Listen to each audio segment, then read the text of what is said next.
فضال بھائی نے آپ کو انڈائریکٹلی رن مرید کہا ہے بھائی۔ شدید پریشانی میں ہونے کے باوجود بھی وہ اس کی کلاس لینے سے باز نہ آیا۔ سہراب کا چہرہ اس لمحے غصے کی شدت سے لہو رنگ ہو رہا تھا۔ فیاض کی بات کو مکمل طور پر نظر انداز کیا گیا۔ ویسے آپ کچھ دیر پہلے کیا کہہ رہے تھے؟ جب آپ نے بہت دیر تک انٹرکام نہ پک کیا تو میں نے پریشان ہوتے مسز پیٹر سے کہا کہ آپ کے روم کا کیمرہ چیک کرے۔ انہوں نے ریکارڈنگ ایک نظر ہی دیکھ کر آپ کی مصروفیت بتا دی بھائی، اور عجیب بات، جب میں نے کہا کہ مجھے بھی ریکارڈنگ دکھا دیں تو انہوں نے صاف انکار کر دیا۔ ایسی کیا مصروفیت تھی آپ کی اس وقت بھائی؟ فیاض نے اس کو جانچتی ہوئی نظروں سے دیکھ کر کہا، کیونکہ ٹھٹکا تو وہ بھی تھا۔ سہراب کی مسکراتی آنکھوں کو دیکھ کر منہ بند رکھو اور جو کام تمہیں دیا گیا ہے وہ جا کر کرو، میرے معاملات میں پڑنے کی ضرورت نہیں۔ وہ مٹھیاں بھیج کر اپنا غصہ ضبط کرتا لفٹ کی جانب بڑھ گیا۔ ہاں، ان دونوں دوستوں کے چکر میں موڈ اچھا ہو جاتا ہے میرا۔ اتنا ٹینس تھا کچھ لمحے قبل، خیر حتیٰ ابھی ٹلا نہیں، چلتے ہیں تیاری کرنے مسٹر ہینڈرک کے گھر جانے کی۔ وہ کاؤچ سے اٹھ کر لفٹ کی جانب بڑھا اور اس کے کی پیڈ پر گراؤنڈ فلور کا بٹن دبانے کے بعد لفٹ کے آنے کا انتظار کرنے لگا۔ دوسری طرف سہراب نیچے بنے اپنے آفس میں آیا۔ چہرے پر ایک دم سپاٹ تاثرات تھے۔ لفٹ کا دروازہ کھلنے کی آواز سن کر لیپ ٹاپ پر مہارت سے چلتی اس کی انگلیاں تھم گئی۔ اسکرین پر سے نظریں ہٹاتے اس نے سہراب کو دیکھا جو اس ہی کو دیکھ رہا تھا۔ دونوں کی نظروں کا بے اختیار ٹکراؤ ہوا۔ اپنے اپنے دائروں میں مصروف ہونے کے باوجود بھی ان دونوں کے لبوں پر ایک دوسرے کو دیکھتے تمانیت بڑی مسکان پھیل گئی۔ بن گئی رپورٹ؟ سہراب نے اپنی چیئر کی جانب قدم بڑھاتے دھیمی آواز میں استفسار کیا۔ کچھ لمحوں قبل جو غصہ تھا وہ تو اس کو دیکھتے ہی اندر کہیں جا سویا۔ تھوڑی سی رہتی ہے ابھی 10 منٹ بس، حکمہ نے مسکرا کر اور واپس لیپ ٹاپ پر مصروف ہو گئی۔ سہراب اس کے برابر پڑی اپنی چیئر گھسیٹ کر اس پر براجمان ہو گیا۔ گڈ، تم یہ کمپلیٹ کرو، اس کے بعد تمہارے گھر چلتے ہیں، جب تک میں ایک چھوٹا سا کام کر لیتا ہوں۔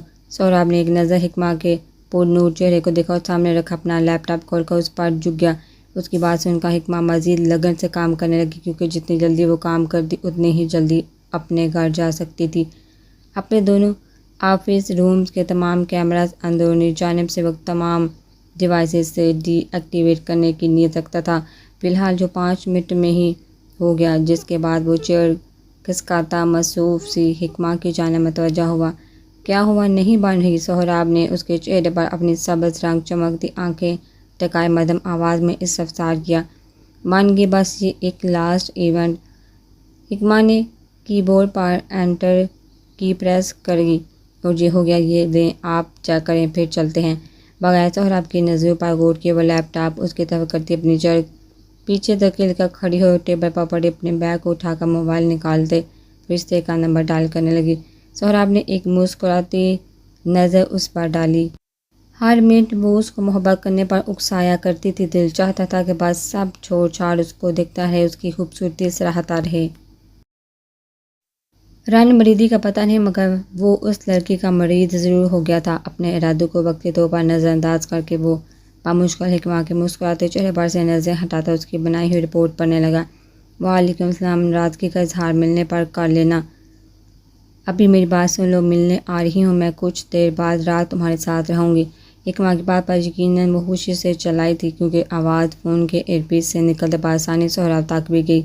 حکمہ نے ہنسی ضبط کرتے کان سے تھوڑا موبائل دور کرنے کے بعد سہراب کو دیکھا، جو سب کا لینے کے بعد اب فرصت سے بیٹھا چیئر کی پشت پر ٹیک لگائے انابی لبوں پر مٹھی جمائے اس کو ہی دیکھ رہا تھا۔ اچھا چلو پھر ملتے ہیں، تب کھولنا اپنا پنڈورا باکس۔ اللہ حافظ۔ حکمہ نے فون واپس بیگ میں ڈالا اور حکمہ قدم سہراب کی جانب بڑھائی۔ چلے، سہراب کی طرف دیکھتے استفسار کیا، جس نے نفی میں سر ہلایا تھا۔ حکمہ کے چہرے کے تاثرات فوراً ڈھیلے پڑنے لگے۔ کیوں؟ اس نے آنکھوں میں سوال لیے سہراب کو دیکھا، جو چیئر دھکیل کر کھڑا ہوتا ٹیبل پر پڑی اپنی کار کی چابی اٹھانے کے بعد اس کی سمت بڑھا۔ چلیے، اب کہہ دیا ہے تو چھوڑ کر آنا ہی پڑے گا، آ جائیے محترمہ۔ سہراب مسکراتے ہوئے گویا ہوا اور اس کی جانب بڑھ گیا، اپنی ہتھیلی حکمہ کے سامنے پھیلا دی، جو اس نے فوراً ہی تھام بھی لی تھی، جس کے بعد وہ دونوں ہم قدم اپنے آفس سے باہر نکل گئے۔ میں تو ڈر ہی گئی کہ اب کیا ہو گیا ان کو۔ ایک ماں نے سہراب کی چوڑی پوچھتا اپنے مقابل دیکھتے ہوئے سوچا۔ بے احتیاط شرمیلی مسکان نے اس کے لبوں کو چھوا تھا، اپنا ہاتھ اس کے سکون بخش گرفت میں محسوس کر کے۔ کچھ مردوں کے ساتھ ہونے پر عورت کو ایک غیبی تحفظ کا احساس ہوتا ہے، ان کی موجودگی میں ایسا محسوس ہوتا ہے کہ انجان سی طاقت ہے جس کے حصار میں ہے وہ۔ ایک ماں بھی خود کو سہراب کے ہمراہ ایسے ہی تحفظ کے دائرے میں تصور کیا کرتی تھی۔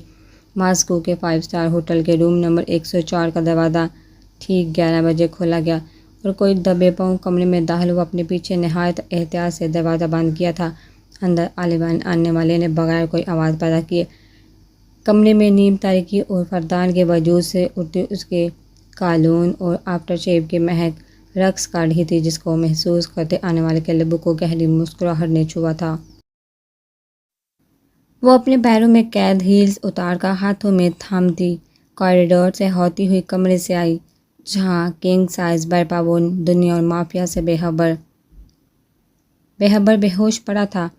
میرے منہ پر پیسے مارے تھے نا تم نے مسٹر ڈین نائٹ، اب میں تمہیں بتاؤں گی کہ بے عزت ہونا کیا ہوتا ہے۔ سفید بالوں والی اس لڑکی نے اپنی شرٹ کے آگے کے تمام بٹن کھولتے ہوئے برپا بے سود پر فردان کو حقارت بڑی نظروں سے دیکھا، مگر اگلے ہی ساتھ بوڑھی آنکھوں میں فردان کا ورزشی وجود دیکھتے خمار اترا تھا۔ کافی میں ملائی گئی نشہ آور ادویات کی مقدار اتنی زیادہ تھی کہ فردان نیند میں جانے کے بجائے اب نیم بے ہوش ہو چکا تھا۔ اپنے سیاہ چست اسکرٹ میں سے گہرے ریڈ رنگ کی لپسٹک نکال کر اس نے اپنے ہونٹوں کو اس لپسٹک سے بھرپور طریقے سے رنگا اور پھر لپسٹک واپس اسکرٹ کے جیب میں ڈالنے کے بعد وہ مکروہ مسکان لبوں پر سجائے برپا پڑے ہوش و حرص سے بیگانہ وجود کی جانب پیش قدمی کر گئی۔ تم ایک قیامت ہو ڈین نائٹ، ایک دل فریب قیامت جسے آج رات میں خود کو خوشی تباہ کر لوں گی۔ تم پر میری زندگی کی تمام آنے والی راتیں قربان ہینڈسم۔ وہ یک تک اس کا بچیا چہرہ دیکھتی ہوئی فردان کے چہرے پر جھکے اور اس کے گال پر اپنے ریڈ لپسٹک سے سجے ہونٹ بے دردی سے ثبت کیے تاکہ وہ ریڈ کلر فردان کے سفید جلد پر اپنا رنگ چھوڑ دے۔ اس کی شیو کی چبھن اپنے چہرے پر محسوس کرتے وہ کھلکھلا کر ہنس پڑی۔ ہاں، بے ہوشی میں تم اتنے جان لیوا ہو ظالم، جب ہوش میں ہوتے ہوگے تو کیا تباہ کن ہوتا ہوگا تمہارا یہ مدہوش کر دینے والا لمس۔ طلسم کے زیر اثر وہ خود کلامی کرتی بہکتے ہوئے لہجے میں گویا ہوئی۔ وہ محض یہاں اس کو پھنسانے آئی تھی، مگر اپنے روبرو اس قدرت کے شاہکار کو دیکھتے اب دل بے ایمانی پر اترنے لگا۔ شکر ہے تم نے باتھ روب پہنا ہوا ہے، کافی آسانی ہو جائے گی۔ زمانی انداز میں خود کلامی کرتے ہوئے وہ شہادر کی انگلی سے اس کی گردن سے لے کر سینے تک پر ایک سیدھی لکیر کھینچتی چلی گئی اور پھر آخر میں جھٹکے سے اس کے روب کی ڈوری کھولتے ہوئے اس نے پورا روب آگے سے کھول دیا، جس کے بعد اس نے ایک بار پھر لپسٹک اپنے اسکرٹ سے نکالی اور ہونٹوں کو اس سے واپس رنگا۔ لپسٹک لگانے کے بعد اس کے سینے پر غلط عزائم لیے اپنی نگاہیں ٹکائے ہوئے عین دل کے مقام پر اپنے ہونٹ رکھ دیے۔ کچھ دیر فردان کی سست رفتار دھڑکنوں کو اپنے لبوں کے نیچے دھڑکتا محسوس کرنے کے بعد وہ سیدھی ہوتی اپنا کارنامہ دیکھنے لگی، جو دونوں جگہوں پر واضح نمایاں تھا۔ پرفیکٹ، اب کچھ دیر رکو اور میرا انتظار کرو، میں 2 منٹ میں تمہاری اتاری ہوئی شرٹ پہن کر آئی جان۔ اس کے سیب پر انگلیاں پھیرنے کے بعد وہ مڑی اور اس نے اپنے جوڑے میں قید بال کھول کر کندھوں اور گردن کے گرد بکھیر لیے۔ خود وہ پرشوق نظروں سے کمرے کے سامنے والی دیوار کا جائزہ لینے لگی، لپسٹک احتیاط سے ہاتھوں میں تھامی ہوئی تھی کیونکہ کافی اہم جو تھی وہ۔ باس نے کہا تھا کیمرہ کسی ایسی جگہ فکس کرنا ہے کہ اس سے بنی ویڈیو CCTV کیمرے کی ریکارڈنگ کی طرح لگے۔ ٹی وی کے اوپر صحیح رہے گا۔ وہ دیوار پر لگے ٹی وی کی اوپری جگہ منتخب کر کے نیچے لگے کنسول پر پیر رکھتی کھڑی ہو گئی۔ شرٹ کی جیب سے ٹیپ نکالا، کیمرہ تو اس کے ہاتھ میں ہی تھا۔ لپسٹک کی ضرورت، لپسٹک کے کیپ میں لگے پن ہول کیمرہ کو وہ سامنے دیوار پر نصب ٹی وی کے اوپر صحیح طرح ایڈجسٹ کرنے کے بعد اس کا بٹن آن کیا، جس کے باعث کیپ کے سر پر لگے ریڈ لائٹ بلنک کرنے لگی تھی۔ کیمرے کی صحیح فکس ہونے کی یقین دہانی کرنے کے بعد وہ نیچے اتر آئی۔ ایک نظر فردان پر ڈالی کہ اس کے جاگتے ہوئے تو ایسا سب ممکن ہی نہ تھا، جس کے بعد وہ اپنی شرٹ اتار کر زمین پر پھینکتی باتھ روم میں بند ہو گئی۔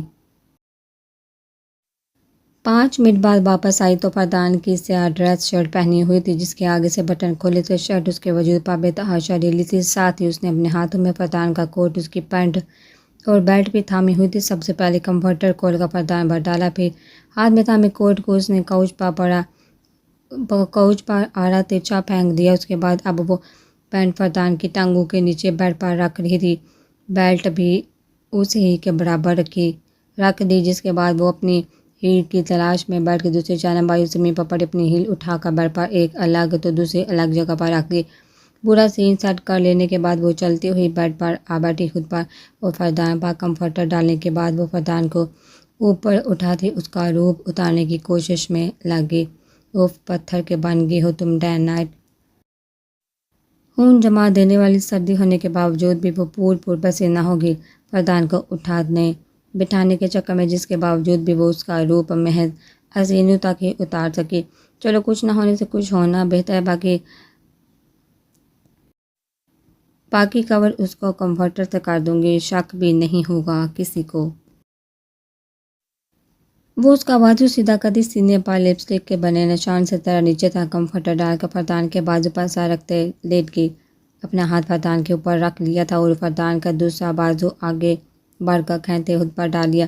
تمہارا کیا چلا جاتا اگر اس ہی دن تم مجھے ہاں کر دیتے؟ ہم دونوں ہی انجوائے کرتے اور کم از کم ہمارے یہ انجوائمنٹ دنیا تو نہ دیکھتی۔ اب دیکھو، تمہاری وجہ سے نیوز چینل پر چلے گا یہ سب۔ وہ فردان کے ماتھے پر اپنے ناخن سے لکیر کھینچتی عجیب سے لہجے میں گویا ہوئی، نظریں اب فردان کے ہونٹوں پر ٹکی تھی۔ وہ اس کے گال پر ہاتھ رکھتے اس کے ہونٹوں پر جھکنے ہی لگی تھی کہ ٹھا کے ساتھ روم کا دروازہ کھلا اور 4 باری قدم روم کے اندر داخل ہوئے، جس کے بعد دبے قدموں چلتی کوئی اور بھی کمرے میں آیا اور اپنے پیچھے دروازہ لاک کرتے اندر بڑھ گیا۔ بیڈ پر اس کے ہمراہ لیٹی لڑکی قدموں کی آہٹ سن کر فوراً ہڑبڑاہٹ کا شکار ہوتی بیڈ سے اٹھی اور زمین پر کھڑی ہوگی۔ آپ اپنے سامنے کھڑے 2 بابردی باڈی گارڈ اور ان کے بیچ میں کھڑی شخصیت کو دیکھ کر اس کا پورا وجود خوف سے لرزنے لگا۔ تم جیسی عورتوں کا مسئلہ پتہ ہے کیا ہے؟ تم لوگ اپنے نیچ دل کی بہت سنتی ہو۔ تمہارا کام تھا یہاں کا لیٹنا اور اس کی ویڈیو مجھے دینا، اس حساب میں رنگینیوں کا ذکر کہیں نہیں تھا۔ بیچ میں کھڑی شخصیت نے آگے بڑھتے اس کے بال بے دردی سے مٹھیوں میں دبوچے اور اس کا سر اونچا کرتے دیوار سے لگا دیا۔ میں نے کچھ نہیں کیا، میں تو بس وہی کر رہی تھی جو آپ نے۔ وہ اس سے پہلے آگے کچھ اور کہتی، مقابل نے لڑکی کے بال چھوڑتے اس کی گردن دونوں ہاتھوں میں دبوچ لی اور پوری قوت سے دبانا شروع کر دی۔ لڑکی کا وجود سانسوں کی رفتار تھم جانے کے باعث بڑبڑانے لگا۔ تم جیسے لوگ دنیا میں مہرے بن کر آتے ہیں، کبھی کسی کے ہاتھ کا مہرہ تو کبھی کسی کا۔ اگر ایک روز غلطی کر جاؤ تو تم تو مہرے کی غلطی کو دیکھ کر ملکہ کو آگے نہیں کر دیا جاتا اسے بچانے کے لیے، بلکہ اپنے ہاتھ سے اس مہرے کو اٹھا کر شطرنج کی بساط سے باہر پھینک دیا جاتا ہے۔ مسلسل سانسوں کا رستہ بند ہونے کے باعث وہ بے جان ہوتی زمین پر گر گئی۔ مقابل نے بھی اس کی گردن پر سے ہاتھ ہٹاتے مردہ چہرے پر حقارت سے تھوکا۔ زندگی کی ڈور کاٹی جا چکی تھی، مہرے کو شطرنج کی بساط سے باہر پھینک دیا گیا۔ اس کی لاش کو ٹھکانے لگاؤ، آگ لگا دینا اور راکھ کو سمندر میں بہا دو، اور اس سے پہلے کیمرے کا پورا نقشہ وہاں ہی کرو جیسا پہلے تھا۔ اس عورت کی ہر چیز اس کے ساتھ راکھ کر دینا۔ زمین پر پڑے بے جان وجود پر ایک نظر غلط بھی ڈالے وہ شخصیت دروازے کی سمت بڑھنے لگی۔ باس، فردان مصطفیٰ کا کام بھی یہاں ہی تمام کر دیتے ہیں، ایک تیر سے 2 شکار۔ دونوں میں سے ایک مسا گارڈ نے کہا، جس کی بات پر مقابل اس کے جانا پڑتا۔ ابھی صرف بدنامی کا وقت ہے، موت کی باری ابھی نہیں آئی۔ کیمرہ نکال کر ویڈیو میں جن پارٹس کی ہمیں ضرورت ہے وہ آج کا سورج نکلنے سے پہلے ایڈٹ کرنا، اور کل تک وہ ریکارڈنگ کیلیفورنیا کے چھوٹے بڑے ہر نیوز چینل پر نشر ہونی چاہیے۔ ہاں، ہمارے آنے کے بعد کہ یہاں سے تمام نشانات مٹا دو، تمام ہر طرح سے۔ مقابل کی نظر فردان کے سائڈ ٹیبل پر رکھے موبائل پر کی گارڈ ان کی بات ٹھیک طرح سے سمجھ گیا، جس پر وہ ان کو دیکھتے مؤدب انداز میں سر ہلاتا مڑ کر دوسرے گارڈ کی مدد کرنے لگا، جبکہ مقابل کے لبوں پر سرشار سی مسکراہٹ پھیل گئی تھی۔ ابھی کمال ہی ہے۔ فرشتے سیڑھیاں تیزی سے پھلانگتی ہوئی نیچے آئی، کچن میں کام کرتی عملہ کے سر پر خوشی سے چلائی۔ آمنہ ہوش ہونے کے ساتھ ساتھ اس کی بچگانہ حرکتوں پر نالاں بھی ہونے لگے۔ فرشتے یہ بات تو آرام سے بھی تو بتائی جا سکتی تھی، تم کب بڑی ہو گیا ہر۔ آمنہ نے فریج سے پانی کی بوتل نکالتے فرشتے کو کہا، جس سے منہ بسور کا ان کی بات ایک کان سے سنی اور دوسرے سے نکال دی۔ وہ ابھی سیدھی ہوتی پانی کی بوتل منہ سے لگانے ہی لگی تھی کہ آمنہ نے آگے بڑھ کر فوراً بوتل اس کے ہاتھ سے جپٹی اور سلپ پر رکھ دی۔ وہ گلاس رکھا ہے، بوتل اٹھاؤ اور گلاس میں پانی ڈال کر پیو۔ انسانوں والی زندگی گزارو تاکہ آگے اپنے بچوں کی تربیت کرتے ہوئے تمہیں شرمندگی نہ ہو کہ یہ میں نے تو کیا نہیں، ان کو سکھا رہی ہوں۔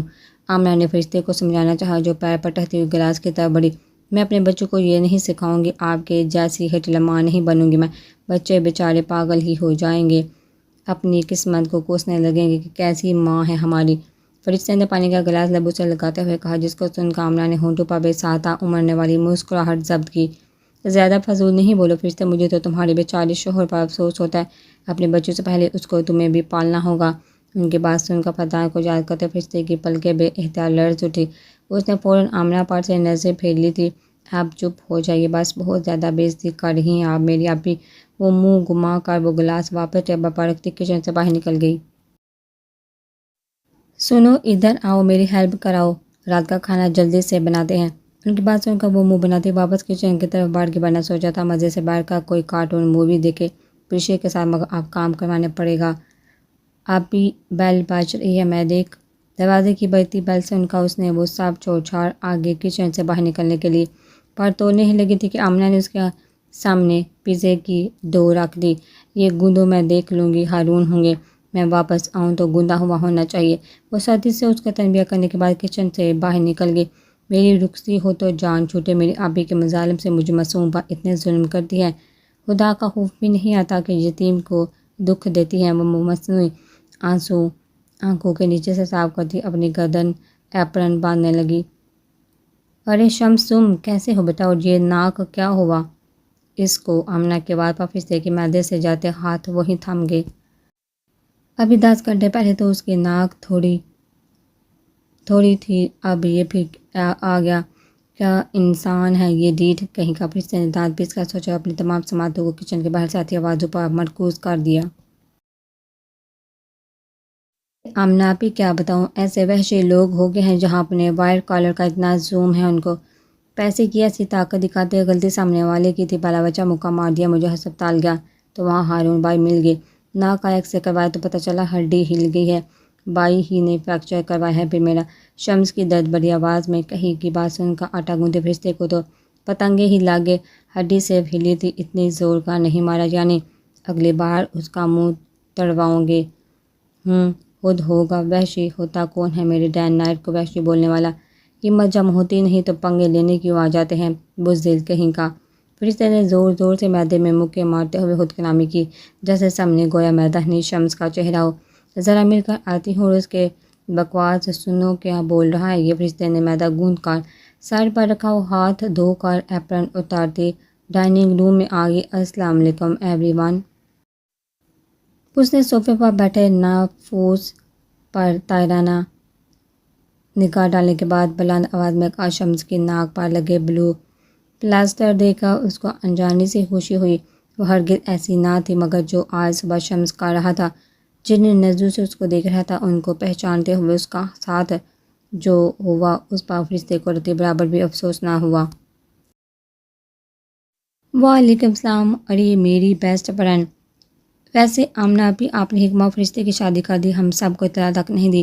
شمس نے فرشتے کا گہری نظروں سے جائزہ لیتے ہوئے کہا۔ فرشتے کا دل چاہا اس کی آنکھیں پھاڑ دے۔ بیٹا، ماموں مامی کو بتایا تھا، تمہیں بتایا نہیں انہوں نے؟ آمنہ کی بجائے ہارون نے شمس کو دیکھتے ہوئے سنجیدگی سے استفسار کیا۔ اس کا اس طرح کہنا ان کو بالکل پسند نہ آیا۔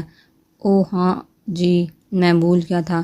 شمس نے فوراً بات بنائی، جس کو سن کر ہارون دھیمی سی مسکان لبوں پر سجائے سر کو اسباب میں جنبش دے گئے۔ در حقیقت ان کو بھی سمجھ نہیں آ رہی تھی شمس کی باتیں۔ فرشتے، بیٹا جاؤ شمس کے لیے پانی لے کر آؤ، آمنہ نے فرشتے سے کہا، جس پر وہ سر کو اسباب میں ہلاتے کچن میں چلی گئی۔ ویسے یہاں کے مسلمان بڑے عجیب ہیں، غرور میں ڈوبے ہوئے۔ اب آپ کو پتہ ہے، صبح مجھے مارنے والا بھی ایک مسلم تھا۔ ڈرائنگ روم میں نکلتے ہوئے فرشتے نے اس کی آواز بآسانی سنی، کیونکہ کہا ہی اس کو سنانے کے لیے کیا تھا؟ فرشتے نے ساتھی سے مٹھیاں بینچ اور کچن میں چال دی۔ آمنہ آپی میں ذرا ہاتھ دھو کر آتا ہوں۔ کچن سیدھا وہ صوفے سے کھڑا ہوا، اس سے پہلے ہی آمنہ بھی کھڑی ہوئی۔ چلو میں تمہیں لے چلتی ہوں۔ شمس نے ان کی بات سنتے فوراً نفی میں سارا ہلایا۔ نہیں آپی، آپ جائیے، ہارون بھائی ابھی آئے ہیں، میں کر لوں گا، نو پرابلم۔ وہ ذرا پریچے کو تو بلائیے، میں مل تو لوں۔ پریچے تھے شمس کے اصرار پر وہ وہاں سے اپنے روم میں چلی گئی، جس کو دیکھ شمس ڈائننگ روم سے نکلتا کچن کی طرف چال دیا۔ کچن کے اندر داخل ہوتے اس نے فرشتے کو دیکھا جو ڈائننگ ٹیبل پر بیٹھی اپنا غصہ سلط کر رہی تھی۔ آخر بار سر اٹھا کر سامنے دیکھا تو وہ کھڑا دروازے کی چوکھٹ سے ٹیک لگائے اس کو ہی دیکھ رہا تھا۔ فرشتے نے دانت پیس کر اس کو دیکھا اور چیئر پیچھے دھکیل کر کھڑی ہوتی اس تک آئی۔ سنو، ادھر آنا ذرا۔ فرشتے نے شمس کو آنکھوں سے کچن کے اندر آنے کا اشارہ کیا۔ وہ مسکراتا ہوا آگے بڑھا اور سلپ سے ٹیک لگا کر کھڑا ہو گیا۔ فرشتے آگے بڑھی اور اس کے برابر سلپ پر رکھے نائف ہاتھ میں تھامتے شمس کے چہرے کا نشانہ لیتے کھڑی ہوگی۔ میری بات کان کھول کر سنو تم شمس۔ وہ اس کی آنکھوں میں دیکھتی دبی آواز میں گرائی۔ بات مکمل کرنے سے پہلے لمحہ بھر کو وقفہ لیا اور ہاتھ میں تھامی نائف مقابل کی شارگ پر رکھتے شمس کی آنکھیں حیرت سے پھیلتی کہ اس کو اس روپ میں دیکھ کر۔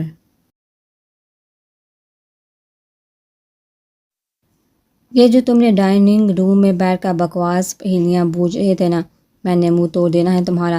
یقین کرو یہ تمہارا چہرہ دیکھنے قابل نہیں چھوڑوں گی میں۔ فرشتے نے اس کے برابر سلپ پر ہاتھ رکھتے نائف اس کی گردن پر پھیری۔ مگہش، میری بات ابھی مکمل نہیں ہوئی۔ فرشتے نے نائف اس کے ہونٹوں پر رکھتے سنہری آنکھیں لہو رنگ تھی اور سر پر خون سوار تھا۔ اس لمحے تم ہوتے کون ہو ایسی نیچ باتیں کرنے والے میرے شوہر کے خلاف؟ ثابت کیا کرنا چاہتے ہو تم؟ ہاں؟ کچن کے اس پار دروازے کی دوسری طرف آر پا اس نے گردن موڑ کر جانچتی نظروں سے وہاں دیکھا، مگر ساتھ ہی شمس کے ہلنے پر ایک زوردار مکہ اس کے سینے پر رسید کیا۔ فرشتے تم حد سے بڑھ ہی ہو اب۔ اور کیا غلط کہا میں نے؟ تمہارا شوہر وحشی نہیں ہے کیا؟ اب نارمل ہے وہ انسان؟ جنونی، اور بہت افسوس سے کہنا پڑ رہا ہے کہ تم بھی اس کے جیسی ہوتی جا رہی ہو۔ اس کی بات سن کر فرشتے لمحے بار کو ساکت ہوئی، لیکن اگلے ہی پل وہ واپس آنکھوں میں تیش لیے اس کو دیکھنے لگی۔ شمس، مجھے تمہاری بکواس میں یقین کرو ذرا بھی انٹرسٹ نہیں۔ وہ تم جو حرکتیں صبح کر رہے تھے نا، تم اس سب کے اہل ہی تھے۔ اب اگر تم نے دوبارہ کچھ الٹا سیدھا کہا پردھان کے خلاف تو منہ نوچ لوں گی میں تمہارا، سمجھ آئی؟ فرشتے نے اس کے کندھے پر نائف کا دباؤ ڈالتے کہا، جس پر شمس منہ بنا کر اس کو دیکھتا ایک ہاتھ سے اس کے نائف اپنے کندھے پر ہٹانے کے بعد آگے بڑھا۔ ٹھیک ہے، مجھے بھی کوئی شوق نہیں تمہارے وحشی شوہر کے متعلق بات کرنے کا، اور اپنی بٹر نائف سے تم میری ٹوٹی ہوئی ناک بھی نہیں کاٹ سکتی، بڑھیا ہٹلر کی نانی۔ شمس اس کی طرف دیکھتے ہوئے منہ بنا کر آنکھیں مٹکاتے ہوئے کہا اور کچن سے باہر نکل گیا۔ فرشتے نے چونکا ہاتھ میں تھامی نائف دیکھی، واقعی اس سے تو ٹوٹی ہوئی ناک بھی کاٹنا مشکل تھا۔ مجھے پردھان سے ایک چھوٹا موٹا خنجر لے لینا چاہیے، سیلف ڈیفینس بھی کوئی چیز ہے یار۔ فرشتے نے عقلمندی سے سوچا، اس کے پیچھے پیچھے کچن سے باہر نکل گئے۔ چلیے محترمہ، آ گئی آپ یہ منزل۔ سہراب نے کار اس کے گھر کے سامنے پارک کرتے ہوئے کہا۔ اس پورے سفر کے دوران اس نے حکمہ کے متعلق ایک نئی بات دریافت کی کہ جب وہ ہوش ہوتی ہے تو بے تحاشا باتیں کرتی ہے۔ آدھے گھنٹے کے سفر میں وہ سہراب سے اس کے متعلق نہ جانے کتنے ڈھیر سارے سوال کر چکی تھی۔ اس کی پسند ناپسند، کیا کرتا ہے فری ٹائم میں، اور بھی نہ جانے کیا کیا۔ سہراب بھی بہت خوشی اس کے تمام سوالات کے جواب دے رہا تھا۔ آپ نہیں آ رہے کیا؟ اس کی بات سن کر حکمہ نے دروازے کے لاک پر ہاتھ رکھتے ہوئے گردن موڑ کر سہراب کو دیکھا، جس نے اس کی بات کے جواب میں سر نہ بھی ہلایا۔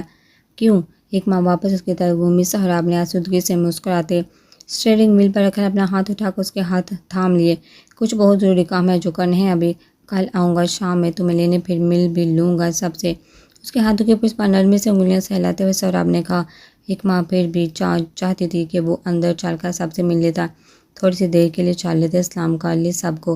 حکمہ نے اس کی آنکھوں میں دیکھتے معصومیت سے کہا، جس پر سہراب نے دوسرے ہاتھ سے نرمی سے اس کے گال پر اپنی مضبوط انگلیوں کی پوچھ سے ہلائی۔ اس کا پرحدت لمس اپنے گالوں پر محسوس کرتے حکمہ نے آنکھیں بند کر لی۔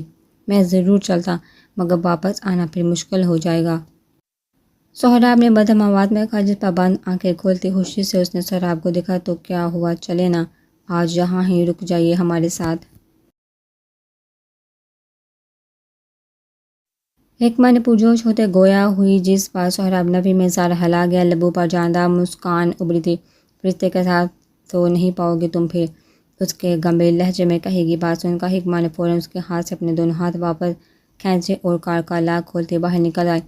ایسا کریں آپ چلے ہی جائیں۔ حکمہ لرزی پلکوں کی بار آنکھوں پر گرائے بولی، کار کا دروازہ بند کر دیا تھا، جس کے جواب میں سہراب کا کہہ بلند ہوا، کب تک دامن بچاؤ گے؟ واپس میرے پاس ہی آنا ہے تمہیں۔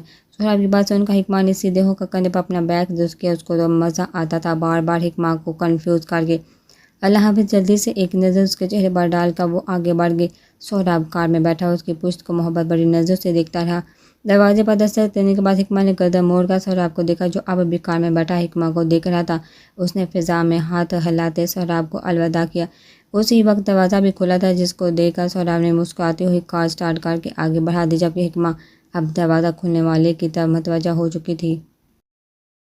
صبح اس کی آنکھ گلاس وال سے چھن کر آتی روشنی پر کھلی۔ تقریباً 9 سے 10 بجے کا وقت۔ وہ ماتھے پر بکھرے بال ایک ہاتھ سے پیچھے کر کے دوسرا ہاتھ بیڈ کے تکیے پر ٹکاتا بیڈ پر اٹھ بیٹھا۔ کافی دیر تک سونے کی وجہ سے سر باری ہو رہا تھا۔ بیڈ گراؤنڈ سے ٹیک لگاتے اس نے سائڈ ٹیبل پر پڑا اپنا موبائل اٹھایا اور ٹائم دیکھا۔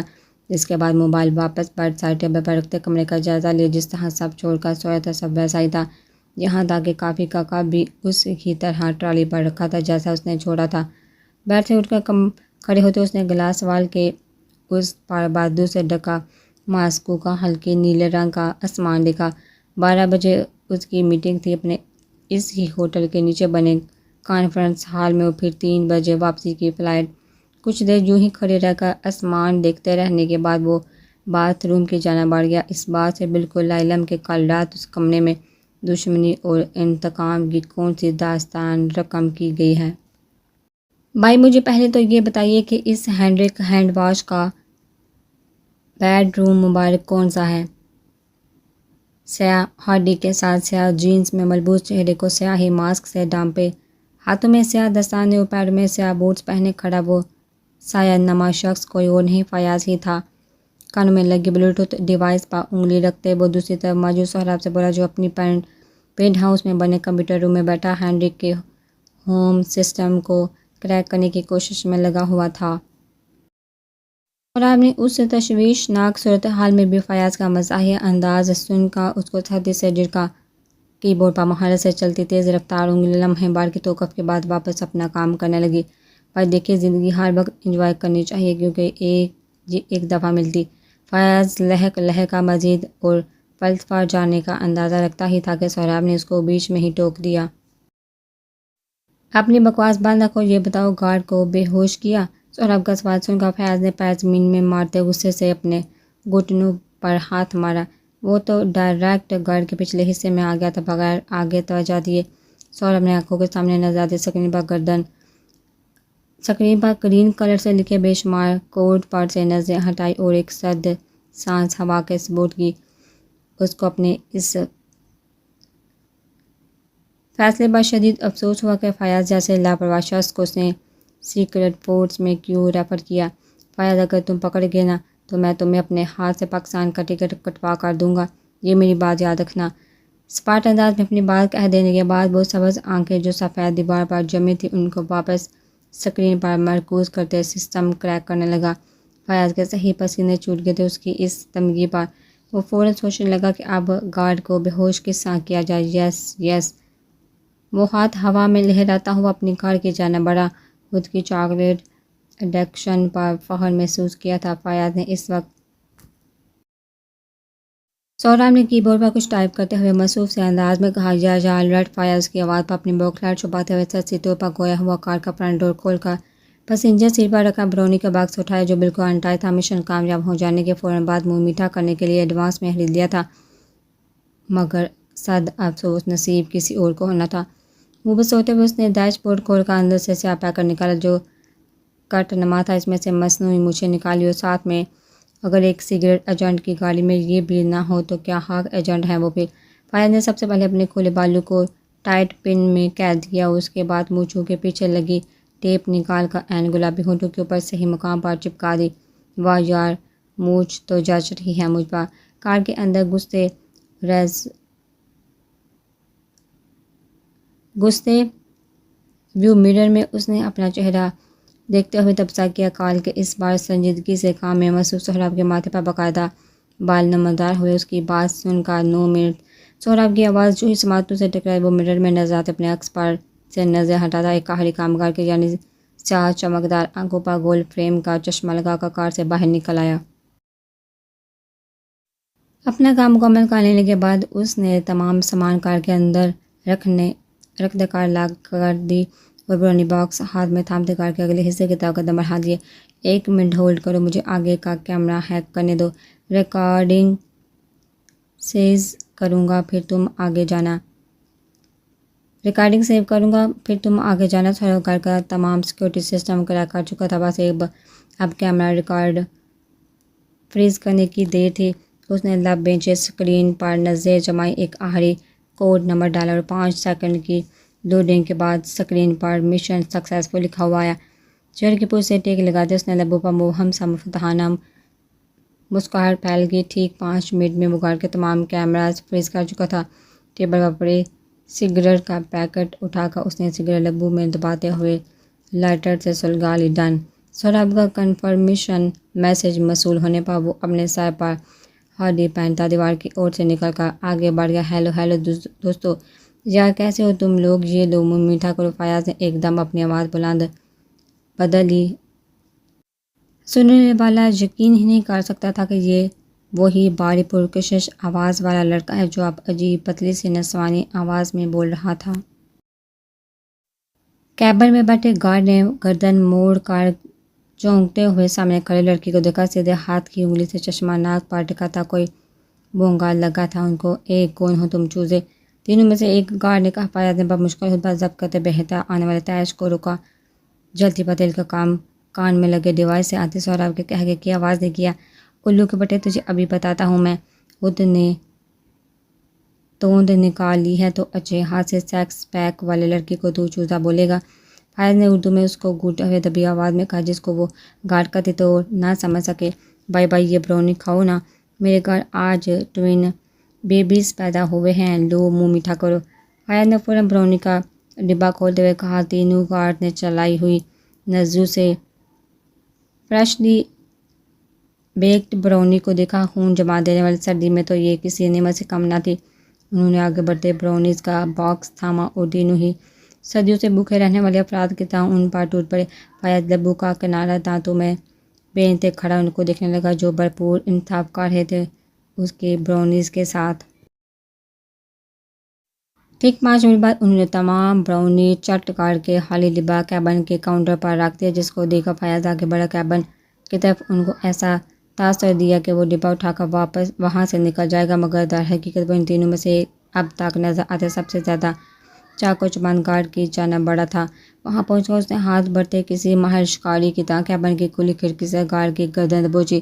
اس کو آگے کچھ سمجھنے چہنے چلانے کا بھی موقع دیے۔ اس نے کان پٹی کے نیچے گردن سے تھوڑا اوپر ایک محسوس نس پر انگلی سے دباؤ ڈالا اور اگلے ہی پل وہ بے ہوش ہوتا تقریباً 3 سے 4 گھنٹے کے لیے چل بسا تھا۔ فیاض جلدی سے کیبن کا دروازہ کھول کر اندر آیا اور بچے ہوئے جو 2 گارڈز فی الحال شعور اور لاشعور کے درمیان اونگ رہے تھے جلدی ان کے نسوں پر بھی دباؤ ڈالتے ان کو مکمل بے ہوش کر دیا۔ سالے سانڈ کی اولاد، حرام کھا کر توند نکال لی ہے۔ فیاض نابائے ہوش گارڈز کی صورت دیکھ کر تپسا گیا۔ اگلے پل پنجوں کے بل بیٹھتے ہوئے اس نے ان تمام کے ہتھیار ان کی جیبوں سے نکالتے ہوئے دونوں ہاتھوں میں تھامے کیبن سے باہر نکل آیا۔ گھر کے پچھلے حصے کی جانب قدم بڑھاتے ہوئے اس نے وہ تمام ہتھیار جھاڑیوں میں پھینک دیے، جس کے بعد سیاہ اونی دستانوں میں مفید اپنے ہاتھوں سے اس نے مونچھیں اور چشمہ اتارتے ہڈی کے جیب میں ڈال لیا۔ ڈن۔ جہاں وہ سب سے پہلے کھڑا ہوا تھا وہیں ہی دوبارہ پہنچ کر ڈیوائس پر انگلی رکھتے اس نے کہا۔ دوسری طرف سگریٹ پھونکتے سوربھ نے 10 منٹ میں سے ابھی بھی 1 منٹ بچ دیکھ کر فیاض کی قابلیت کو سراہا، مگر دل میں اوکے دونوں میں سے رائٹ ہینڈ والی کھڑکی 100 کی ہے، تم چڑھ جاؤ۔ سوربھ کی ہدایت ملنے پر وہ منہ پر ماسک لگاتا سر پر ہڈی ٹھیک کرنے کے بعد پائپوں اور پلین دیوار کے ہی ذریعے اوپر چڑھنے لگا۔ کمرے میں گھوپ اندھیرا دیکھا وہ کھڑکی پھلانگتا بغیر ذرا سی بھی آواز پیدا کیے اندر آ گیا۔ کچھ دیر سانسیں روکے کمرے میں کسی کی موجودگی ہونے کا اندازہ کیا، مگر کمرہ خالی پا کر وہ ہڈی کی اسین اونچی کرتا وہاں بندی کڑی کی لائٹ جلاتے ہوئے آگے بڑھنے لگا۔ بھائی کتنا ٹائم ہے میرے پاس؟ فیاض کے سوال پر سوربھ نے اپنے سسٹم پر چلتے 100 کے گھر کے کیمرہ ریکارڈنگ کو کھول کر 100 کی اور پھر فیاض کی لوکیشن ٹریک کی۔ فیاض 100 کے بیڈ روم میں تھا۔ جبکہ بہت نیچے لاؤنج میں بیٹھا کسی عورت کے ساتھ مصروف تھا۔ ٹائم کافی زیادہ ہے تمہارے پاس، کیونکہ وہ اس وقت بہت مصروف ہے۔ سہراب نے اسکرین پر سے وہ منظر ہٹانے کے بعد فیاض والی اسکرین بڑی کر دی۔ اس کی بات سن کر فیاض نے 100 کا موبائل سائڈ ٹیبل سے اٹھایا۔ فنگر پرنٹ اور پیٹرن لاک جس کی اسکرین پر لگا ہوا تھا۔ فیاض نے موبائل کی اسکرین آنکھوں کے سامنے بالکل سیدھی کر دی۔ ہاتھ میں پہنی واچ کی مدد سے اس کی اسکرین پر روشنی ماری، جس سے اس کو موبائل اسکرین پر بنے انگلیوں کے نشان سے پیٹرن سمجھ آ گیا۔ موبائل واپس نیچے کرتے اس نے وہ پیٹرن لگایا جس پر موبائل کھل گیا تھا۔ مسکرا کر پھر وہ اس میں فردان کی بتائی ہوئی سافٹ ویئر فائل لوڈ کرنے لگا۔ بھائی میں اس کی کال لاگ چیک کرتا ہوں، کیا پتہ اس نے نام سے نمبر سیو کیا ہو۔ اسکرین پر زد کرے بیٹھا سہراب اس کی بات پر مسکرایا۔ اب ہینڈرک اتنا بھی بیوقوف نہیں تھا کہ شاید اس نمبر کے مالک نے اس کو اپنا نام ہی نہ بتایا ہو۔ ویسے سیکنڈ والے کیس کی پرابیبلٹی زیادہ ہے، سہراب نے سوچا۔ نہیں، بگ باس کے نام سے ہے نمبر، فیاض نے نا امیدی سے کہا۔ لوڈنگ کافی حد تک کمپلیٹ ہو چکی تھی۔ کچھ سیکنڈ بعد بار فل دیکھ کر اس نے موبائل واپس سائڈ ٹیبل پر رکھا۔ سالہ بوڑھا قبر میں پیر لٹکے ہوئے ہیں، سگریٹ نوشی اتنی زیادہ دم ہی گھٹ رہا ہے میرا تو یہاں، فیاض نے اپنے ماسک میں چھپے چہرے پر ہاتھ رکھتے ہوئے کہا۔ سہراب اس کی بات سن کر مسکرا دیا۔ نان اسموکرز کے لیے ہمیشہ سگریٹ کا دھواں اتنی ہی جھنجھلاہٹ کا باعث ہوتا ہے۔ تم نکلو وہاں سے، کام ہو گیا ہے۔ سہراب کی بات سن کر اس نے منہ بنایا۔ ہاں، مجھے بھی کوئی شوق نہیں اس حبیث بوڑھے کے کمرے میں رکنے کا، فیاض جھنجھلاتے ہوئے لہجے میں گویا ہوا تھا، جس کے بعد وہ کھڑکی کے قریب آتے کھڑکی پھلانگتا جیسے اوپر چڑھا تھا ویسے ہی نیچے بھی اتر گیا۔ سہراب نے اسکرین پر اس کو کمرے سے باہر جاتے دیکھ کچھ چیزیں ریکارڈنگ میں سے سیو کرتے سسٹم واپس نارمل کیا، جس کے بعد وہ سب بند کرتا چیئر دھکیل کر کھڑا ہوا اور کمرے سے باہر نکل گیا۔ گڈ نائٹ فاضی، سہراب نے بیڈ روم کی جانب قدم بڑھاتے ہوئے کہا۔ ڈائننگ سیٹ پر بیٹھتے ہوئے فیاض کے لبوں پر جاندار مسکراہٹ ابھری، یعنی اس نے نک نیم یوز کیا فیاض کا، جس کا مطلب تھا گڈ جاب، تھینکس بھائی، گڈ نائٹ۔ فیاض نے یہ کہتے کال سٹارٹ کی اور کال ڈسکنیکٹ کر کے کال ریورس کرتا آگے بڑھا دیا۔ جبکہ دوسری طرف سہراب بیڈ پر لیٹنے سے پہلے رات کے 3 بجے کی پرواہ کیے بغیر حکمہ کو کال ملا گیا۔ نیند تو آ رہی تھی مگر سکون وہ اس کی آواز سننے کے بعد ہی آتا۔ اب رات کا کھانا کھا لینے کے بعد وہ دونوں وہاں ہی اپنے محسوس کافی سپار پر کھڑی، دونوں سردی اور کافی لطف اندوز ہو رہی تھی۔ لگاتار 2 دن سے دونوں کے درمیان باتیں نہیں ہوتی، تو اب کافی ساری باتیں پینڈورا باکس میں اکٹھی ہوئی ان کا انتظار کر رہی تھی۔ بیٹا تم مجھے بتاؤ کیسے ہیں سہراب بھائی؟ فردان اپنے لذیذ شریر انداز میں کہا۔ حکمہ نے اس کے کندھے پر ہاتھ مار کر اس کو جھٹکا۔ سدھر جاؤ فرشتے، حکمہ نے اس کی طرف دیکھنے سے پرہیز کرتے ہوئے بانپ اڑاتا کافی کامک لبوں سے لگا لیا۔ 20 کی ہو گئی ہو، سدھر میں اب کچھ نہیں رکھا میری جان، فرشتے نے لاپرواہی سے اپنے کندھے اچکاتے ہوئے کہا۔ حکمہ نے گردن موڑ کر اس کو دیکھا اور مسکرا دی۔ سہراب بہت اچھا ہے، میرے تمام اندیشے دور ہو گئے ہیں، ان کے متعلق بس تھوڑے سے اور ہیں۔ حکمہ کی بات سن کر فرشتے نے او کی طرح اپنے لب سکڑے تھے۔ اور مگر کس طرح سے، کہیں اوورلی رومانٹک تو نہیں؟ فرشتے نے آنکھ ماری، جس پر حکمہ اس کی باتوں کو سن کر سرخ رنگ ہوگی۔ بہت ہی بدتمیز ہے یہ فرشتے، اس نے سوچا۔ تم بہت خوش نظر آ رہی ہو، آخری بار کپل ڈانس کرتے ہوئے پائی گئی تھی آپ، حکمہ نے اس کو دیکھا کہا، جس پر فرشتے نے مسکرا کر ابرو اچکائے۔ لو جی ہماری بلی ہم ہی پر مایا ہوں، ویسے اس کے بعد بھی 2 دفعہ ہو گئی ہے ملاقات، فرشتے نے گلابی ہونٹوں کا کنارہ دانتوں تلے دبا کر کہا۔ پلکیں ملاقاتوں کی نوعیت یاد کرتے خود بہت لرز کی حکمہ کو دل سے خوشی اس کے تعلق فردان سے نارمل ہوتے دیکھ جتنے بھی خدشات تھے دوست کو لے کر کافی حد تک ختم ہونے لگے۔ فرشتے مجھے اتنا اطمینان ہو رہا ہے تمہیں یوں دیکھا، آج شمس کے سامنے میں نے تمہارا رویہ نوٹ کیا، بالکل نارمل تھا، تم بھول گئی ہو اپنی پہلی محبت، تم ایک بہادر لڑکی ہو فرشتے، بہت بہادر، کاش میں بھی تمہاری جیسی بن سکوں۔ اس نے آگے بڑھ کر حکمہ کے لبوں پر بے صحت اپنا ہاتھ رکھا، سالانفی میں ہلاتے ہوئے اس نے حکمہ کو دیکھا تھا۔ ایسی باتیں ہرگز نہ کرو، تم بہت اچھی جگہ پر ہو حکمہ، میرے جیسا بننے کی خواہش مت کرو تم، فرشتے نے سر جھکاتے ہوئے مدھم آواز میں کہا۔ حکمہ نے چونکا، اس کو دیکھا، اس کو سمجھ نہیں آیا کہ آخر کیوں فرشتے ایسی باتیں کر رہی ہے۔ پہلی محبت کے بعد دوسری محبت کبھی ہوا بھی کرتی ہے، میں نہیں جانتی، لیکن مجھے لگتا ہے، یا یوں کہو تو زیادہ بہتر ہوگا کہ میرا ایک اندازہ ہے کہ دوسری محبت کچھ ہوتی ہی نہیں۔ جیسے ہم پہلے سمجھ رہے ہوتے ہیں شاید وہ محبت سے پہلے کی جاننے والی ایک غلطی ہوتی ہے، محض ایک غلطی، ایک چھوٹا سا دکھ آنے والی اذیتوں کے لیے ہمیں مضبوط بنانے کے خاطر۔ فرشتے نے دھیمی آواز میں کہا۔ سنہری آنکھیں سیاہ تاروں بڑے آسمان پر ٹکی تھی، برابر کھڑی حکمہ کو وہ اتنی سمجھداری کی باتیں کرتی اپنی عمر سے کچھ زیادہ ہی بڑی لگنے لگی۔ تمہیں پتہ ہے حکمہ، میں جانتی ہوں کہ یہ محبت شاید میرے لیے ایک سزا بن جائے، کیونکہ جس سے ہو گئی ہے وہ محبت پر یقین رکھتا ہی نہیں۔ اذیتوں کا سفر ہوگا ایک ایسے شخص کو چاہنا اور چاہنے کے چاہنا جانا جس پر اظہار کی کوئی امید ہی نہ ہو۔ ایک شفاف موتی پلکوں کی بار توڑتا اس کے رخسار پر پھسلتے بے آبرو ہو گیا۔ حکمہ محض دیکھتی رہ گئی، اپنے برابر کھڑی اس حساس لڑکی کو جو بظاہر کافی نہ سمجھ نظر آتی تھی، مگر شاید اس کی جتنی عقل تو حکمہ کے پاس بھی نہ تھی۔ اس کو سمجھ نہ آیا کہ جواب میں فرشتے سے کیا کہے۔ لیکن میں کیا کروں، اب تو ہو گئی ہے محبت۔ ان کی باتوں سے، ان کے انداز سے، دیکھنا بولنا، زبردستی اپنا کہاں منوانا۔ وہ کہتے ہیں کہ نہیں یقین ان کو محبت پر، یہ کہ محبت ہارمونل اٹریکشن ہے، مگر میرا دل چاہتا ہے ان کو آئینہ دکھا دو، تب جب وہ مجھے دیکھ رہے ہوتے ہیں وہ مجھے دیکھو، میں تو صرف اس ادا پر ہی فدا ہو گئی، جب کہ ان آنکھوں نے میری آنکھوں میں دیکھتے بے لچک لہجے میں مجھ سے جھوٹ کہا تھا۔ فرشتے نے سر جھکاتا ہوئے ہنس کا مدھم آواز میں کہا۔ اس کو دیکھا، حکمہ نے لب بھینچ لیے۔ فرشتے، مجھے لگتا ہے سب ٹھیک ہو جائے گا، تم مجھے دیکھو، میں کتنی پریشان تھی، کتنی فکر تھی مجھے اس بات کی کہ سہراب نہ جانے کیسے ہوں گے، ان کا کریکٹر کتنا مشکوک تھا میری نظر میں۔ پھر میں نے اللہ پر سب چھوڑ دیا۔ اللہ کبھی بھی اپنے بندے کو اس کی استطاعت سے زیادہ نہیں آزماتا۔ فرشتے، حکمہ نے ریلنگ پر رکھے اس کے ہاتھ پر اپنا ہاتھ طاقت سے ہلایا، جس پر فرشتے نے گردن موڑ کر اس کو مسکراتے ہوئے دیکھا۔ میری اور تمہاری کہانی مختلف ہے حکمہ، اللہ پر بھروسے کے ساتھ ساتھ سہراب بھائی نے خود بھی تمہارے سامنے اپنا آپ منوایا ہے۔ انسان بہت چالاک ہے حکمہ، اتنی آسانی سے سب کچھ اللہ پر نہیں چھوڑتا ہے۔ لیکن ہاں، تمہاری یہ بات صحیح ہے کہ میرا رب مجھے میری سکت سے زیادہ نہیں آزمائے گا۔ اس نے سرد سانس فضا کے سپرد کی اور مسکرا دی۔ حکمہ نے اپنے بازو اس کے کندھے پر پھیلاتے ہوئے اس کو خود میں بھینچ لیا۔ مجھے اللہ پر پورا بھروسہ ہے، ڈھیر ساری خوشیاں تمہاری منتظر ہیں فرشتے یوسف۔ حکمہ اس کے کندھے پر اپنی تھوڑی ٹکاتے ہوئے گویا ہوئی۔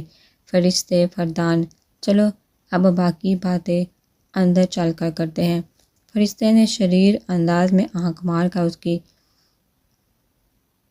کی طرف دیکھا اور حکمہ کا ہاتھ تھامتی مسکرا کر اندر کی جانب بڑھ گئی۔ وہ باتھ روم سے باہر آئی تو چہرہ بھیگا ہوا تھا اور ہاتھ میں تھامے ٹاول سے منہ خشک کر کے ٹاول سٹینڈ پر لٹکانے کے بعد وہ اپنی بیڈ کی جانب آ گئی۔ آگے گردن کر کے فرشتے کی طرف جھانکا تو وہ کمفرٹر منہ میں دیے کافی سو چکی تھی، حالانکہ محترمہ نے کہا تھا کہ فجر تک باتیں کرنی ہیں۔ حکمہ نے آگے بڑھ کر اس کے ماتھے پر محبت بھرا بوسہ دیا اور اس پر کمفرٹر ٹھیک کر دی اپنے بیڈ پر آ بیٹھی۔ سہراب نہ جانے کیا کر رہے ہوں گے اس وقت، حکمہ نے تکیے کے نیچے رکھا موبائل ہاتھ میں تھامتے ہوئے سوچا۔ اس ہی لمحے خاموش فضا میں موبائل پر آنے والی کار شور بلند ہوا۔ سب سے پہلے تو ان کا نام چینج کرنا ہوگا۔ اسکرین پر نظر آتے نام مسٹر سہراب طالب کو دیکھتے ہوئے اس نے سوچا، یہ نمبر اس نے انٹرویو دے کر آنے کے بعد مسز پیٹرس کے کہنے پر اس نے سیو کیا تھا۔ ہیلو، حکمہ کال پک کرتے ہوئے فون کان سے لگا گئی اور فرشتے کی بیڈ کی جانب دیکھا۔ لفظ سرگوشی کی صورت ادا کیے گئے کیونکہ فرشتے کی نیند وہ اپنی وجہ سے ڈسٹرب نہیں کرنا چاہتی تھی۔ کال کے اس پار موجود تکیے پر بازو رکھے اس پر اپنا سر ٹکائے لیٹے سہراب کے لبوں پر اس کی سرگوشی نما آواز سے ان کا مبہم مسکراہٹ رینگ گئی۔ اتنا ہلکے کیوں بول رہی ہو، کوئی ساتھ ہے؟ وہ اس کی آواز فون پر آج پہلی بار سن رہی تھی۔ نیند کی شدت سے بوجھل ہوتی پہلے ہی باری مردانہ آواز فون کان پر عجیب پر اسراریت پڑی لگی حکمہ کو۔ جی، بس اتنا ہی جواب دیا، وہ بھی لرزتی کانپتی آواز میں، جس پر سہراب نے سرد گہری سانس ہوا کے سپرد کر دی۔ یہ لڑکی پتہ نہیں کب سدھرے گی، اس نے سوچا۔ چلو ٹھیک ہے، پھر ہم سرگوشیوں میں ہی باتیں کرتے ہیں، سہراب نے اسے ہی کی طرح کہا۔ حکمہ کی ہنسی چھوٹتے چھوٹتے بچی تھی۔ اب آپ کیوں ہنس رہی ہیں محترمہ؟ ایک اور سرگوشی آئی جس پر حکمہ نے مسکراہٹ ضبط کی۔ وہ مجھے گدگدی بتاتے ہوئے بھی شرم آ رہی تھی کہ ذرا ذرا سی بات پر گدگدی ہونا شروع ہو جاتی ہے اس کو۔ سہراب نے برابر رکھا تکیہ اٹھا کر اپنے سینے سے لگاتے خود میں بینچ لیا۔ تمہیں میں کل سچ میں گدگدی کروں گا، پھر تم ہنستی رہنا، سہراب نے کہا، جس پر حکمہ جرجری لیتے بیڈ پر لیٹ گئی۔ میں ویسے آپ کے بارے میں سوچ رہی تھی۔ اس کی بات سن کر سہراب نے آبرو اچکائے۔ ذہن نصیب، آپ نے ہمیں بھی سوچا، ہمارے لیے فخر کا مقام ہے۔ حکمہ اس کی بات پر مسکرا دی۔ آپ تو بس ایسی ہی باتیں کرتے رہتے ہیں۔ میں آپ کے بارے میں سوچ رہی تھی کہ آپ کیا کر رہے ہوں گے، اور آپ بس میرا مذاق اڑاتے رہتے ہیں۔ وہ ہبکی سے بولی، جس پر سہراب کے لبوں پر ٹھہری مسکراہٹ یکدم غائب ہوگی۔ میری زندگی کا وہ مذاق اڑایا میں نے، اور میں کیا کر سکتا ہوں تمہارے بغیر؟ تمہیں یاد کر رہا تھا، اور کیا۔ نیند نہیں آ رہی تمہارے بغیر، دل چاہ رہا ہے تمہارے پاس آ جاؤں۔ وہ ایک جذبے کے عالم میں بولتا ہی چلا جا رہا تھا۔ ایک ماں جادوئی لفظ بولنے والے کے سحر میں ڈوبتی سنتی چلی گئی۔ تو آ جائیے۔ ایک ماں نے تکیے پر انگلی پھیرتے ہوئے بے اختیار کہا۔ آتش دونوں طرف برابر کی بھڑک چکی تھی۔ اس کی اس بات پر سہراب یکدم سینے پر رکھا تکیہ دور اچھال کر بیٹھ کر کھڑا ہو گیا۔ اوکے، میں 10 منٹ میں آتا ہوں۔ وہ بیڈ پر جھکتا شرٹ اٹھا کر پہننے ہی لگا تھا۔ ایک ماں اس کی مصروف سنجیدہ آواز پر ہوش کی دنیا میں واپس لوٹی۔ ارے نہیں سہراب، میں مذاق کر رہی تھی۔ ایک ماں نے فوراً سٹپٹا کر کہا، اپنی بات سے پھرو نہیں اب، دل سے آواز آئی تھی تمہارے، اور کیوں منع کر رہی ہو؟ مر رہا ہوں میں تمہیں دیکھنے کے لیے۔ آدھی رات کے اس پہر وہ ایسی باتیں کر رہا تھا۔ ایک ماں کو شدید غصہ آیا اس پر۔ آپ ٹائم دیکھیں، کیسی باتیں کرتے ہیں آپ سوچ سمجھ کر بولا کرے کیا بول رہے ہیں۔ آواز میں لرزش بھی تھی اور واضح غصہ بھی۔ غصے کے پیچھے چھپی وجہ سمجھتے ہوئے سہراب کے لبوں پر گہری مسکراہٹ ابھری۔ فکر کیوں کرتی ہو؟ زندگی ابھی نہیں مرتا میں۔ سہراب طالب کو ابھی جونیئر سہراب طالب بھی لانے ہیں اس دنیا میں، اور ایک پیاری سی حکمہ سہراب بھی۔ اس نے سرگوشیوں کے درمیان اپنی بات مکمل کی۔ حکمہ کے فون تھامے ہاتھ ہی لرزنے لگے۔ چہرہ اس کی غیر موجودگی ہونے کے باوجود بھی دہک گیا۔ آپ سو جائیے، نیند کیونکہ بہت ہی زیادہ آ رہی ہے آپ کو، حکمہ نے جلدی سے کہتے فون اپنے کان سے ہٹایا۔ اچھا سنو تو، سہراب کی ہنستی ہوئی آواز کو سن کر اس نے فون واپس کان سے لگایا۔ فرما دیں، آواز میں غصہ ڈال کر کہا گیا۔ اوہو، میری چھوٹی سی بیگم کو غصہ آ رہا ہے۔ ہاتھ میں تھامی شرٹ واپس پر اچھالنے کے بعد وہ خود بھی پر گر گیا۔ سہراب، میں چھوٹی نہیں ہوں۔ اس بار غصہ مصنوعی نہ تھا۔ تم مجھے خود کو دیکھنے ہی کہاں دیتی ہو؟ جتنا دیکھا ہے اب تک چھوٹی ہی لگی مجھے تو، معصومیت کے تمام ریکارڈ توڑتے ہوئے کہا گیا۔ میں فون رکھ رہی ہوں۔ یہ سن کر سہراب کا قہقہ بلند ہوا۔ اچھا سنو تو، مجھے تم سے بہت محبت ہے۔ وہ اس کے مسکراتے لہجے میں کہی بات سن کر مسکرائی، اور پھر ذہن پر زور ڈال کر سوچنے لگی کہ اس کا جواب ترک زبان میں ہی کیا ہوگا۔ میں بھی آپ سے بہت محبت کرتی ہوں۔ اور سوچنے کے بعد اٹکتے ہوئے اس نے سہراب سے اس ہی کی زبان میں اپنا پہلا اظہار محبت ادا کیا، اور جھٹ سے فون کاٹ دیا۔ واہ یار، محترمہ کی زبان سے ترکش تو مزید میٹھی لگ رہی ہے۔ سہراب نے بند فون کی اسکرین کو دیکھا اور خود کلامی کرتے آنکھیں موند لی۔ اب نیند آ جانی تھی، وہ بھی سکون کی۔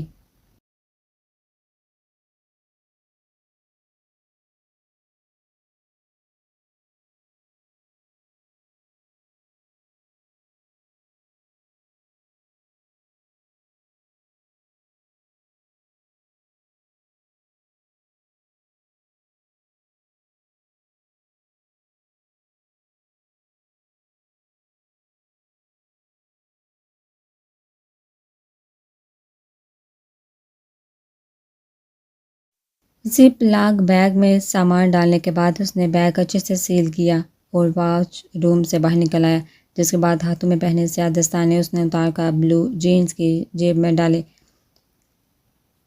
اس نے تینوں زپ لاک پلاسٹک بیگز اپنا ہینڈ کیری کھول کر اس میں رکھے، اور اپنا سائڈ ٹیبل پر پڑا موبائل فون اٹھا کر اسٹینڈ ڈائریکٹر آف FBI کے لیے وائس کمانڈ ریکارڈ کیا۔ ڈی سی ڈے نائٹ بات کر رہا ہوں ماسکو روس سے۔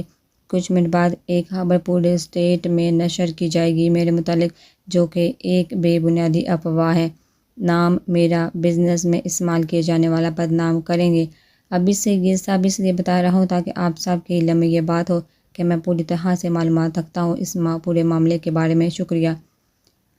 اپنا naan track apple number D activate کرنے کے بعد اس نے کامن یوز کی سم کو واپس ایکٹیویٹ کیا۔ وہ سہراب کو کال ملانے سے پہلے انٹرکام اٹھاتے ہوٹل مینجمنٹ ڈائریکٹر کو اپنے روم میں بلایا۔ ٹھیک 5 منٹ بعد وہ ہاتھ باندھے کھڑا اس کے سامنے تھا۔ باہر کوریڈور کا کیمرہ خراب ہے نا؟ فردان نے سرد سپاٹ لہجے میں روسی زبان استعمال کرتے ہوئے استفسار کیا۔ بے تاثر آنکھیں ڈائریکٹر کے زرد پڑتے چہرے پر ٹکی تھی۔ Answer me you damn it. وہ کھڑا ہوتے اس کا جبڑا اپنی کربناک گرفت میں لیتا ہلکے کے بل گرایا۔ مینجمنٹ ڈائریکٹر کو لگا فردان کی بلند باری آواز پر کان کے پردے پھٹ جائیں گے جن میں سے خون رسنے لگا ہے۔ سر کل شام ہی خراب ہوا ہے کیمرہ۔ اس نے تھوک نکل کر سوکھے حلق میں پیوست سدے کانٹوں کی چبھن کو کام کیا۔ اوریلی، ایک 5 اسٹار ہوٹل جس کو منتھلی لاکھوں ڈالرز میں فنڈ دیا جاتا ہے میری فرم کی طرف سے، اس کے کوریڈور کا کیمرہ پچھلے 12 گھنٹوں سے خراب پڑا ہے اور تمہیں فرصت نہیں کہ ٹھیک کر پاؤں اس کو، فردان نے استہزائی انداز میں کہا۔ آئس بلو آنکھیں مقابل کو سالم نگلنے کے در پہ تھی۔ ابھی جو کانفرنس ہال میں میٹنگ ہونے والی ہے، ڈیلرز سے معذرت کا لینا 3 گھنٹے بعد نیو ٹیم آئے گی۔ پورے سٹاف کو یہ خوشخبری جا کر دے دو کہ اب آپ سب کی چھٹی ہو گئی ہے، ہمیشہ کے لیے جائیے، سب مزے کرے تمہارے ہمراہ۔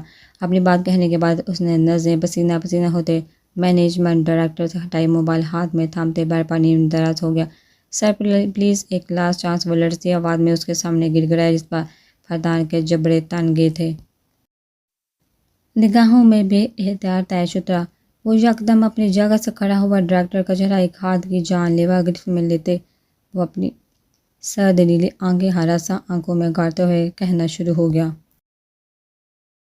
بکواس بند کرو اور دفعہ ہو جاؤ یہاں سے۔ اتنے عرصے سے تمہاری کرپشن، تمہاری نادانی سمجھ کر برداشت کر رہا ہوں۔ پچھلے 1 سال سے تم فنڈز کے آدھے پیسے اپنے پیٹ میں بڑھے ہو۔ اب تمہارا خیال ہے کہ میں تمہاری اتنی بڑی غلطی معاف کر دوں؟ ہاں، میرے ہوٹل سے 5 منٹ کے اندر دفعہ ہو جاؤ۔ کل تک تمہیں لیگل نوٹس فراہم کر دیا جائے گا۔ جتنے کھا چکے ہو وہ سب دینے کے اب باریک کر لو ورنہ ہاتھ ڈال کر نکالنا تو مجھے آتا ہی ہے۔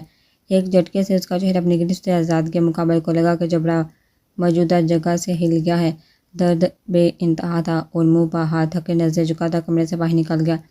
فردان نے بالوں میں انگلیاں پھیرتے اپنے اندر اڑتے غبار پر قابو پانے کی کوشش کی۔ وہ کمرے میں ٹہلنے لگا۔ 5 منٹ تک یہی مشغلہ جاری رکھنے کے بعد وہ گلاس وال کے پاس آ کر تھم گیا۔ جو خبر شاید اب تک نشر بھی نہیں ہوئی تھی، اس کا اندازہ وہ کر ہی چکا تھا۔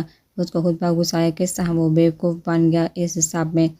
گلاس وال پر اس نے پوری قوت سے ہاتھ مارا۔ اضطراب تیش کم ہونے میں ہی نہیں آ رہا تھا۔ وہ اپنے بال مٹھیوں میں بے انتہا بیڈ سائڈ ٹیبل کی جانب بڑھا جس پر پڑے سگریٹ کے پیکٹ کو اٹھا کر اس نے سگریٹ نکالتے سلگائی اور سیدھے ہاتھ کی 2 انگلیوں میں دباتے ہونٹوں سے لگا لی۔ وہ واپس گلاس وال کے پاس آ کر کھڑا ہوا۔ ایسا ہے تو ایسا صحیح بن جاتا ہوں۔ کمزور ایک سگریٹ اور 1 منٹ فیصلہ کرنے کے لیے کافی تھے۔ ختم ہوئی سگریٹ موڑ کر ایش ٹرے میں مسیح فون اٹھا کر سہراب کا نمبر ڈائل کرنے لگا۔ کہو۔ پہلی بیل پر کال اٹھا لی گئی۔ نیند سے بوجھل باری آواز تھی۔ فردان سمجھ گیا کہ یقیناً وہ رات والے ٹاسک سے فارغ ہو کر ابھی سویا ہوگا۔ Good morning, I have another task for you, Fardan نے نرمی سے کہا۔ نہ جانے کیوں اس کی آواز سن کر فردان کو لگا تھا کہ وہ اس سب میں تنہا نہیں ہے۔ سچی دوستی میں حرف تسلی احساس کی باتیں کہاں معنی رکھتی ہیں۔ دوست کو آواز ہی پیغام ادا کرنے کے لیے بہت ہے۔ دوسری طرف نیند میں ڈوبے سہراب پر حیرت کے پہاڑ ہی ٹوٹ گئے فردان کی اتنی نرم آواز سن کر۔ وہ فوراً سیدھا ہوتا بیڈ پر بیٹھ گیا۔ کوئی پرابلم ہوئی ہے؟ سہراب نے سنجیدگی سے سوال کیا جس پر فردان نے ایک سرد سانس ہوا میں خارج کرنے کے بعد کوچ پر بیٹھتے اس کو تمام واقعہ سے آگاہ کیا۔ مجھے یقین نہیں آ رہا کہ تم فردان مصطفیٰ اتنے بڑے ٹریپ میں کیسے پھنس گئے۔ فردان کی بات کے اختتام میں اس نے کہا، آواز میں واضح حیرت تھی۔ کیونکہ دشمن انجان اور مجھ سے 1 قدم آگے تھا۔ میں اس کی سائیکی سمجھ رہا ہوں، جو وہ چاہتا ہے اس کو کرنے دو۔ فردان نے پر اصراریت سے کہا، سہراب کو اسلام ہے، وہ کوئی پاگل انسان لگا تھا۔ سہراب برپا اٹھا، سیدھے شدید غصے میں اس پر دوڑا، جس کو سنتے فردان کا پر مسرت کہہ کر سہراب کی سماعتوں سے ٹکرایا۔ اس کو لگا کہ فردان اپنا دماغی توازن کھو چکا ہے۔ فردان دیکھو، مجھے اندازہ ہے کہ تم ٹینشن میں ہو۔ اس وقت یقیناً صبح 10 بجے کے بولٹن میں تمہاری خبر شائع ہوگی۔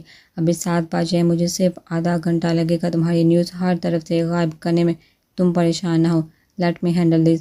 سہراب نے کمرے میں ٹہلتے ہوئے ساری بات اس کے گوشے گزار کی، جس پر فردان مسکرا کر اپنی جگہ سے کھڑا ہوا۔ ایک ہاتھ سے موبائل دوسرے ہاتھ میں منتقل کر کے اس نے دوسرے کان سے موبائل لگایا۔